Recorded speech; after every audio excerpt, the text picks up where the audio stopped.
Cramer's rule. तर linear equation solve करायचे आहे बाय क्रॅमर्स रूल. तर त्या पहिले आपण शिकू determinant. How to find the determinant. तर बघा इकडे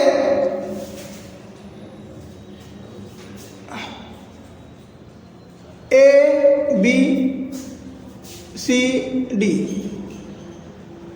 सपोज हा आपला डिटर्मिनंट देऊन आहे, त्याची व्हॅल्यू काढायची आहे.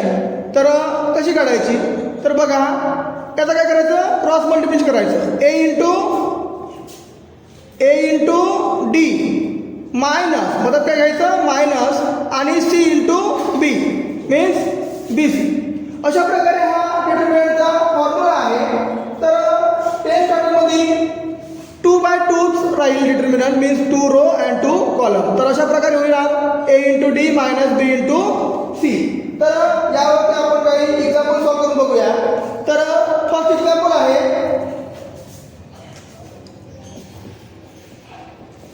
ए इज इक्वल्स टू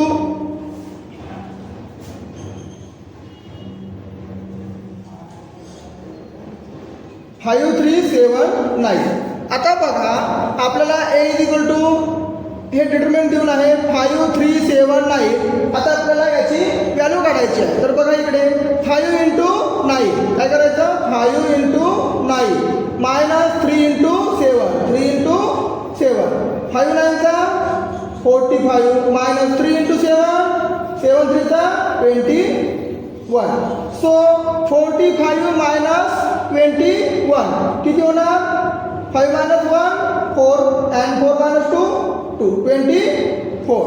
तर अशा प्रकारे हे जे आपल्याला ए ची व्हॅल्यू मिळाली आहे ती काय मिळाली आहे 24. ओके. तर बघा सेकंड एक्झाम्पल बघू. n is equals to -8 minus 3 2 4. Okay. तर बघा n is equals to -8 into 4 minus फॉर्म्युलातला मायनस आणि -3 इंटू 2 -6. तर -6 असे ब्रॅकेटमध्ये घ्यायचे. तर बघा इकडे -8 इंटू 4 किती होतं -32 minus minus plus 6. Okay. So -32 plus 6 किती होणार -26. सो यांची व्हॅल्यू मिळाली आपल्याला -26. तर बघा थर्ड एक्झाम्पल बघूया आपण. b is equals to 2√3 9 and 2 3√3. आता बघा तिथे हे रूटवालं एक्झाम्पल आहे. तर बघा त्याला काय करायचं, 2√3 इंटू 3√3 मायनस 9 इंटू 2. आता बघा इथे काय करायचं, हे जे 2 चे मल्टिपल आहे याचा √3चा मल्टिपल इथे 2 आहे आणि इथे 3 आहे. तर काय करू 2 इंटू 3 करू आणि 2 इंटू 3 करू आणि √3 इंटू √3 काय होतं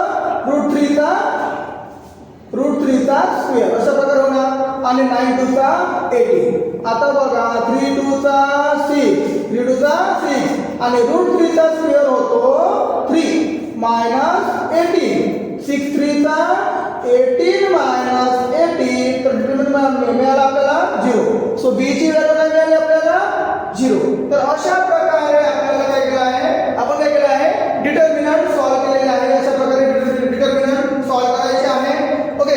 नाउ आपल्याला आता लिनियर इक्वेशन सॉल्व करायचे आहे बाय क्रॅमर्स रूल. ठीक आहे. तर बघा क्रॅमर्स रूल त्यासाठी आपल्याला दोन इक्वेशन गिवन आहे. a1x plus b1y is equal to c1 आणि a2x plus b2y is equal to c2. तर क्रॅमर्स रूलने इक्वेशन सॉल्व करण्यासाठी आपल्याला d काढावा लागतो, d मीन डिटर्मिनंट, नंतर dx काढावा लागतो आणि dy काढावा लागतो. तर बघा d साठी फॉर्म्युला आहे बघा काय घ्यायचं, x वाय एक्स वायचे काय घ्यायचे कोएफिशियंट घ्यायचे. बघा इथे फर्स्ट इक्वेशनमध्ये एक्सचा कोएफिशियंट A1 वायचा कोएफिशियंट B1 इथे A2 B2 अशा प्रकारे हा डीचा फॉर्म्युला बनेल. आता बघा आता काढायचं आहे डी एक्स. तर बघा इथे डी एक्स साठी काय करायचं डी एक्स म्हटलं तर या इक्वेशनमधून एक्सचे कोएफिशियंट सोडून वाय आणि C1 C2 घ्यायचे. तर बघा इथे सर्वप्रथम C1 C2 आणि वायचे कोएफिशियंट काय आहे B1 B2. ओके हा बनल डी एक्स साठी फॉर्म्युला. आता डी वाय साठी काय बनणार बघा डी वाय म्हटलं तर वायचे कोएफिशियंट नाही घ्यायचे एक्स आणि C1 C2 घ्यायचे. तर काय आहे एक्सचे कोएफिशियंट A1 A2 आणि इकडे C1 C2. अशा प्रकारे डी dx आणि dy हे आपण काढलेलं आहे. आपल्याला x आणि y ची व्हॅल्यू काढायची असतो. तर x इज इक्वल टू होतो dx अपॉन d आणि y is equal to formula आहे dy अपॉन d. बघा इथे हे दोन लिनियर इक्वेशन्स आता यांच्यावरून आपण काय केलं आहे डीचा फॉर्म्युला बनवलेला आहे A1 B1 A2 B2. आता dx साठी काय होणार बघा इकडे काय लक्षात ठेवायचं x जर म्हटलं dx जर म्हटलं तर x चे कोएफिशियंट सोडून द्यायचे. dy म्हटलं तर d चे कोएफिशियंट y चे कोएफिशियंट सोडायचे. ठीक आहे. तर बघा dx जर म्हटलं तर हे A1 आणि A2 हे नाही घ्यायचे. काय घेणार सर्वात पहिले C1 C2 घेतले नंतर काय घेतले B1 B2. आता dy म्हटलं तर काय घ्यायचे y चे कोएफिशियंट सोडून द्यायचे. काय होणार B1 B2 नाही लिहायचे. मग काय घ्यायचं A1 A2 आणि C1 C2. आता बघा x इज इक्वल टू काय होणार मग dx अपॉन d आणि y इज इक्वल टू होणार dy अपॉन d. अशा प्रकारे आपल्याला x आणि y चे फॉर्म्युला आपल्याला असे मिळाले. आता बघा यांचा यूज करून आपल्याला काय करायचं आहे लिनियर इक्वेशन सॉल्व्ह करायचे आहे. आता बघा आपण एखादं एक्झाम्पल सॉल्व्ह करून बघू. तर बघा आपल्याकडे एक्झाम्पल आहे 5x + 3y - 11 3y is equal to -11 and 2x + 4y is equal to -10. तर बघा इक्वेशन 1 आणि 2 असं लिहून घेतलं आहे. आता यांना आपल्याला सॉल्व्ह करायचं आहे बाय क्रॅमर रूल. तर क्रॅमर रूलने सॉल्व्ह करण्यासाठी सर्वप्रथम आपल्याला d ची व्हॅल्यू काढावं लागतं. So d is equal to कसं होईल बघा d इज इक्वल टू आहे x आणि y चे कोएफिशियंट घ्यायचे असतो. सो 5 3 2 आणि हे 4. तर बघा यांना सॉल्व्ह करायचं 5 4 चा 20 मायनस 3 2 चा 6. सो 20 - 6 हे होणार 40.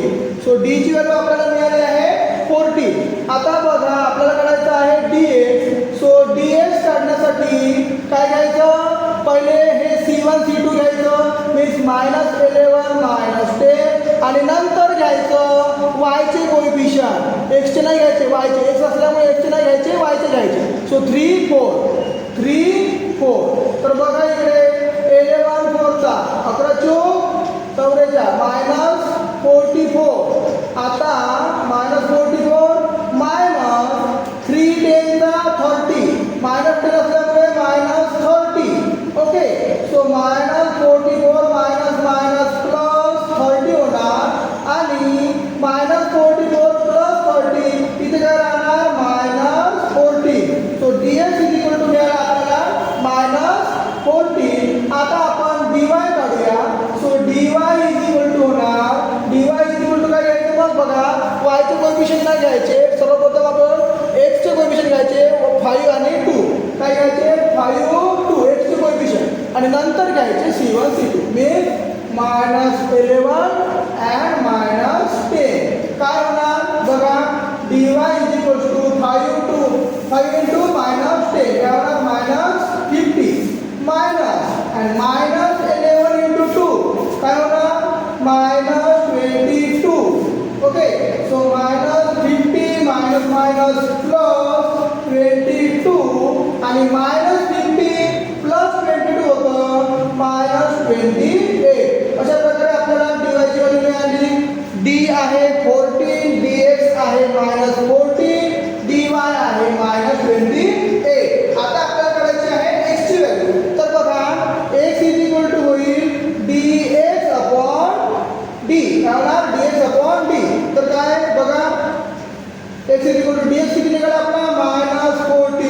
आणि डी किती आहे +14. सो -14/14 हे येणार -1.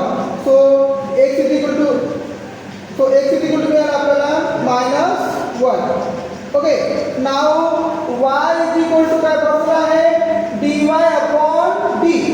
सो dy किती आहे -28 आणि d किती आहे 40.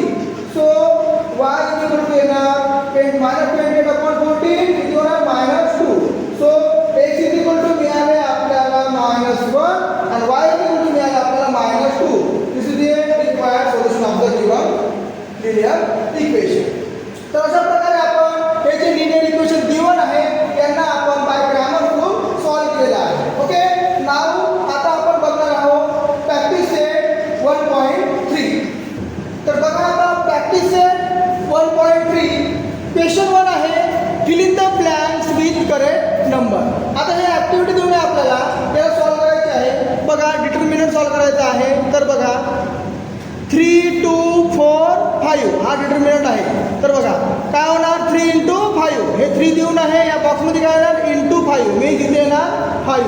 मग राहतो मायनस, नंतर काय राहतो 2 × 4. तर काय होणार तिथे 2 × 4. आता बघा 3 × 5 किती होतो 5 × 3 15, 5 × 3 15. नंतर 2 × 4 -8 हे देऊन आहे. ठीक आहे -2 × 4 8. आता बघा 15 - 8 किती होणार 15 - 8 7. ओके, तर अशा प्रकारे ही जी ऍक्टिव्हिटी आपण सॉल्व्ह केलेली आहे. आता बघा सेकंड क्वेश्चन आहे find the value of the following determinants. हे आपल्याला डिटर्मिनंट देऊन आहे, यांची व्हॅल्यू आपल्याला फाइंड करायची आहे. तर डिटर्मिनंट कसे सॉल्व्ह करायचे मी याआधी शिकवलेलं आहे. तर बघा हा डिटर्मिनंट देऊन आहे पहिला -1 7 2 4. काय करायचं -1 × 4 काय होणार -4. काय होणार -4. नंतर -7 × 2 14. ओके, बघा -1 × 4 -4 -7 × 2 हे होतं 40. ओके, आता सांगा -4 × -14 किती होतं -18. तर या डिटर्मिनंटची व्हॅल्यू आली आहे -18. नंतर बघा इकडे 5 × काय होणार हा डिटर्मिनंट बघा 5 3 -0 सॉरी -7 0. आता बघा 5 × 0 किती होतं 0 -7 3 × -3 किती होणार -21. ओके, आता बघा मायनस काय होणार 0 + 21 प्लस. आता 0 + 21 किती 21. अशा प्रकारे या डिटर्मिनंटची व्हॅल्यू आहे 21. ओके, आता बघा हे बघा हा दिला आहे फ्रॅक्शनमध्ये आहे व्हॅल्यू नंबर 7/3 5/3 3/2 1/2. आता याला कसं सॉल्व्ह करायचं सेम प्रोसिजर. ठीक आहे, सेम मेथड. काय करायचं असं लिहून घेऊ आपण. ठीक आहे 7/3 × 1/2. ओके, नंतर मायनस, नंतर 5/3 × 3/2. ठीक आहे. ओके, आता बघा इकडे काय करायचं फ्रॅक्शन आहे, फ्रॅक्शनचं मल्टिप्लिकेशन आहे. तर फ्रॅक्शनचं मल्टिप्लिकेशन कसं होतं न्यूमरेटर × न्यूमरेटर डिनॉमिनेटर × डिनॉमिनेटर. म्हणजे काय होईल 7 × 1 7, नंतर 3 × 2 6. ओके, आता हे मायनस. आता बघा हे 3 आणि हे 3 कट होणार. नंतर काय होणार आपल्याला -5/2. ठीक आहे, असं होणार आहे. ठीक आहे, नंतर बघा आता काय करायचं आहे 7/6 - 5/2. त्यानंतर काय करायचं आहे सबट्रॅक्शन सॉल्व्ह करायचं आहे. तर कोणत्याही फ्रॅक्शनचं सबट्रॅक्शन म्हटलं तर बघा कसं करायचं. काय होतं 7 × 2 करायचं. काय होतं 7 × 2 काय होतं 40. नंतर हा